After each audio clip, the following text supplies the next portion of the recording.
पांच तरह की कावड़ होती है। पांच तरह की कावड़ में पहली कावड़ होती है एक सामान्यता में, आनंद में। अलमस्त कंधा पर कावड़ का जल लिया 2 लोटा, भगवान का भजन करते करते आराम से चल रहे हो, जल आराम से कहीं डाली पर कोई ऊंचे स्थान पर कहीं रख कर विश्राम भी कर लिया, रास्ते में कुछ खा भी लिया, पानी भी पिया, अलमस्त होकर चलते चलते शिव नाम लेते लेते बोल बम बोल बम बोल बम चलते। सामान्य कावड़। एक कावड़ होती है दंडवत कावड़। 12 से 15 कदम चले हो, 15 कदम के बाद में कावड़ का जल एक छोटी सी बोतल में होता है जो अपने कंधे पर यहाँ पीठ पर रखा होता है। सामने से दंडवत करी, फिर आगे बढ़ते चले जाओ, फिर 12, 15, 20 कदम चलने के बाद फिर एक दंडवत करी जाती, 20 कदम चलने के बाद फिर एक दंडवत करी जाती है, प्रणाम किया जाता है। दंडवत कावड़। एक होती है डाक कावड़। डाक कावड़ का मतलब क्या होता है? 24 घंटा जैसे हमारे यहाँ रामचरितमानस के लिए वर्णन किया जाता है, अखंड रामायण बैठी। अखंड रामायण जानते हो ना सब लोग? अखंड रामायण का मतलब होता है दोपहर में 12 बजे चालू हुई है तो दोपहर में 12 बजे के पहले उसका विराम, 12 बजे तक उसका विराम होना चाहिए, 24 घंटे के अंदर वो विराम।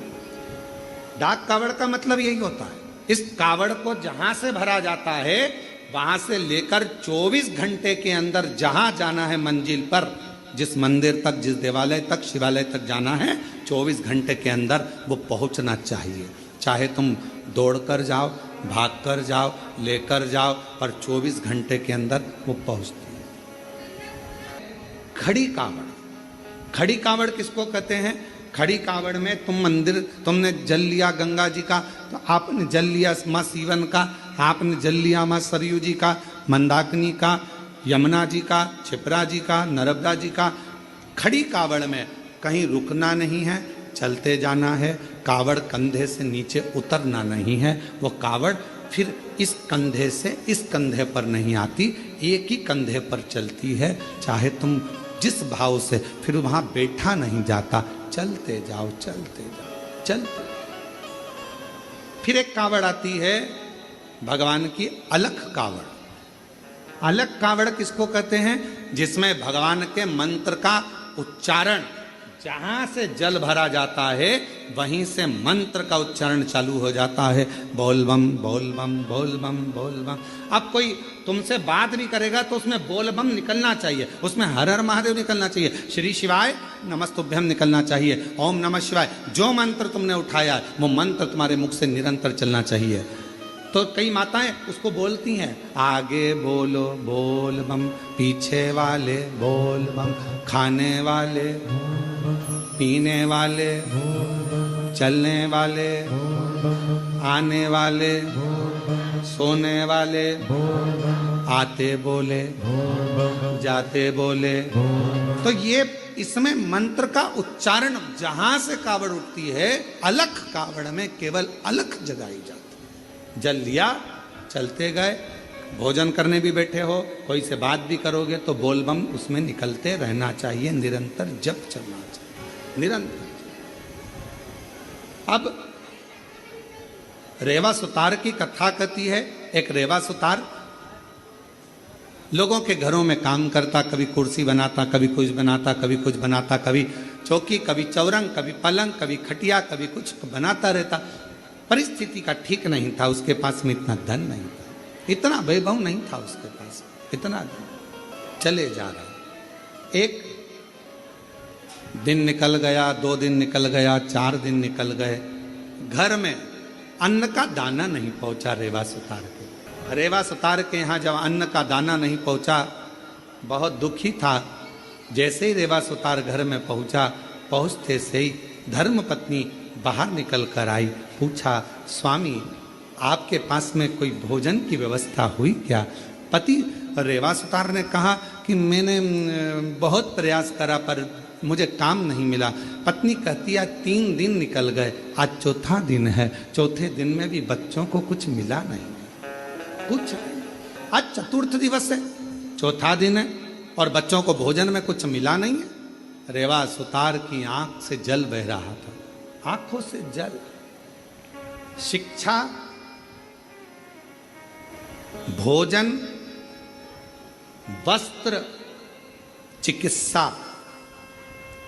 देना पिता का कार्य है। क्या क्या चीज, जम के बोलो जरा। शिक्षा, चिकित्सा, भोजन, वस्त्र बच्चों को देना ये पिता का कार्य है। फिर माँ का काम क्या है? तो कहा माता का कार्य है अपने बच्चे को अच्छा संस्कार देना और परमात्मा की शरणागति करना। माँ का कार्य है बच्चों को संस्कार प्रदान करना। शिक्षा कहीं पर भी मिल सकती है, अच्छी अच्छी एजुकेशन मिल रही हैं, अच्छी अच्छी कोचिंग मिल रही हैं, अच्छा अच्छा स्कूल है, अच्छा अच्छा ट्यूशन है, शिक्षा कहीं पर भी मिल सकती है, पर संस्कार हर कहीं पर नहीं मिल सकते। संस्कार तो आपको अपने घर में ही प्राप्त होगा। हमारे घर का जो संस्कार होगा वो हमारे सामने झलकेगा। हमारे घर में कैसा रहने का तरीका है, हमारे घर में बोलने का तरीका कैसा है, हमारे घर में कौन अपशब्द कह रहा है, वैसा तरीका घर के बच्चे सीखते हैं। शिक्षा कहीं पर भी मिल सकती है, पर संस्कार तो केवल हमारे घर के अंदर ही प्राप्त हो सकता है,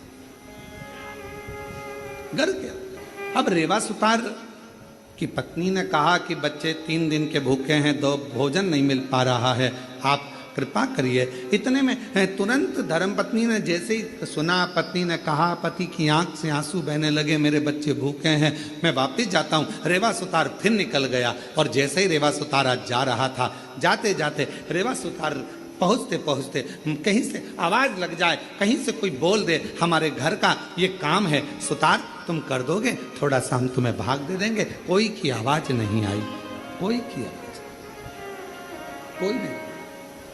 तब श्रावण का महीना था,